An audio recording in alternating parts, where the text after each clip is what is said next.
Hidup bersama alam. A. Para penghuni alam. 1. Ekosistem. Ekosistem adalah suatu lingkungan tempat hidup berbagai makhluk seperti tumbuhan, hewan, dan mikroorganisme yang saling berhubungan dan bergantung satu sama lain serta dengan lingkungan yang ada di sekitarnya. Ekosistem bisa berupa hutan, laut, sungai, sawah, dan lainnya. Di dalam ekosistem, makhluk hidup dan benda tak hidup bekerja sama untuk menciptakan lingkungan yang seimbang. Setiap ekosistem punya peran penting, misalnya menyediakan tempat tinggal bagi makhluk hidup, mengatur cuaca dan suhu, membantu siklus nutrisi seperti air dan tanah, serta mengendalikan banjir. Semua ini sangat penting agar makhluk hidup bisa bertahan hidup. 2. Komponen-komponen ekosistem. Di dalam ekosistem, ada dua jenis komponen, yaitu komponen hidup biotik, dan komponen tak hidup abiotik. Komponen biotik adalah makhluk hidup yang ada di dalam ekosistem. Contohnya adalah tumbuhan, hewan, manusia, dan mikroorganisme. Mereka semua saling berhubungan satu sama lain. Misalnya, hewan memakan tumbuhan untuk bertahan hidup, dan tumbuhan membutuhkan serangga untuk membantu proses penyerbukan. Komponen abiotik adalah benda-benda yang tidak hidup tetapi sangat penting dalam ekosistem, seperti tanah, air, udara, cahaya matahari, suhu, dan batu. Komponen ini membantu makhluk hidup melakukan aktivitas mereka sehari-hari. Misalnya, cahaya matahari membantu tumbuhan membuat makanan melalui proses fotosintesis. 3. Jenis-jenis ekosistem dan anggotanya. Ada berbagai macam ekosistem di bumi, yang terbagi menjadi 3 kelompok besar: ekosistem air, ekosistem darat, dan ekosistem buatan. Ekosistem air akuatik. Ini adalah ekosistem yang ada di dalam air, seperti sungai, danau, laut, dan terumbu karang. Di dalam ekosistem ini, makhluk hidup seperti ikan, udang, alga, terumbu karang, dan tumbuhan laut hidup bersama. Ekosistem air juga bisa berupa air tawar, seperti sungai dan danau, atau air laut, seperti laut dan terumbu karang. Ekosistem darat terestrial. Ekosistem ini berada di daratan dan meliputi hutan, padang rumput, gurun, tundra, dan lainnya.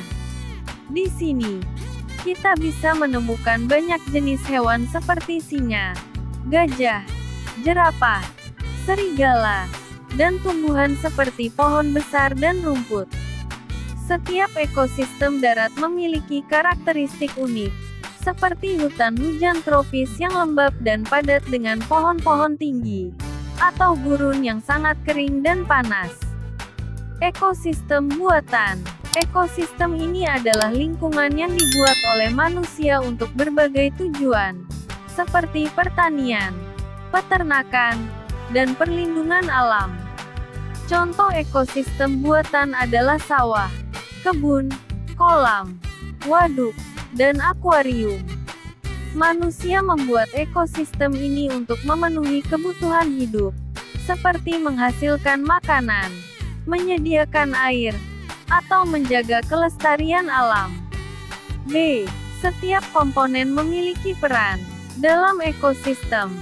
Setiap komponen, baik biotik hidup maupun abiotik tak hidup, memiliki peran masing-masing yang sangat penting. 1. Komponen biotik makhluk hidup. Produsen adalah makhluk hidup yang bisa membuat makanannya sendiri menggunakan sinar matahari, air, dan karbon dioksida melalui proses yang disebut fotosintesis.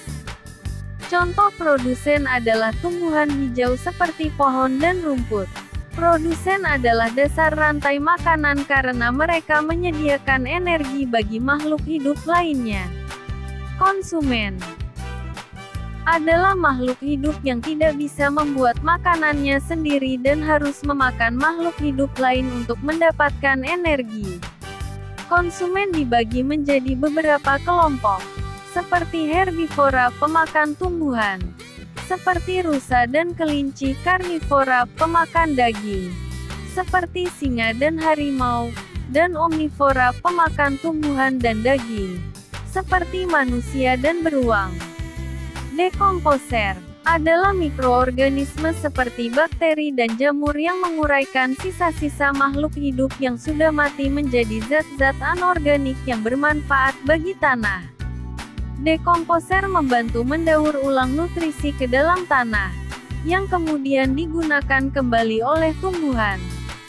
Detritivor adalah makhluk hidup yang memakan sisa-sisa makhluk hidup yang sudah mati, seperti cacing tanah, belatung, dan rayap. Mereka membantu mempercepat proses penguraian dan juga memperbaiki struktur tanah. 2. Komponen abiotik benda tak hidup. Cahaya matahari merupakan sumber energi utama bagi semua ekosistem. Tumbuhan menggunakan cahaya matahari untuk melakukan fotosintesis dan menghasilkan makanan yang menjadi sumber energi bagi makhluk hidup lainnya. Tanah menjadi tempat tumbuh bagi tanaman dan tempat tinggal bagi banyak makhluk hidup.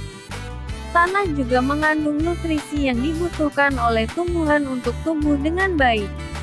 Air sangat penting untuk semua makhluk hidup karena digunakan untuk minum, mengatur suhu tubuh, dan proses fotosintesis pada tumbuhan. C. Hubungan unik antara makhluk hidup. Makhluk hidup tidak hanya hidup berdampingan, tetapi juga saling berhubungan dalam berbagai cara. Salah satu bentuk hubungan ini disebut simbiosis, yaitu interaksi antara dua makhluk hidup yang berbeda jenis. 1. Simbiosis mutualisme. Hubungan di mana kedua makhluk hidup saling menguntungkan. Contohnya adalah hubungan antara kupu-kupu dan bunga. Kupu-kupu mendapatkan nektar sebagai makanannya dari bunga, sementara bunga terbantu dalam proses penyerbukannya. 2. Simbiosis komensalisme. Hubungan di mana satu makhluk hidup diuntungkan sementara yang lainnya tidak dirugikan ataupun diuntungkan. Contohnya adalah hubungan antara ikan remora dan ikan hiu. Ikan remora menempel pada tubuh hiu dan memakan sisa-sisa makanan yang dimakan hiu, sementara hiu tidak terpengaruh oleh keberadaan remora. 3. Simbiosis parasitisme. Hubungan di mana satu makhluk hidup diuntungkan dan yang lainnya dirugikan. Contohnya adalah benalu yang hidup menempel pada pohon. Benalu mengambil nutrisi dari pohon inangnya, yang menyebabkan pohon itu menjadi lemah dan dapat mati.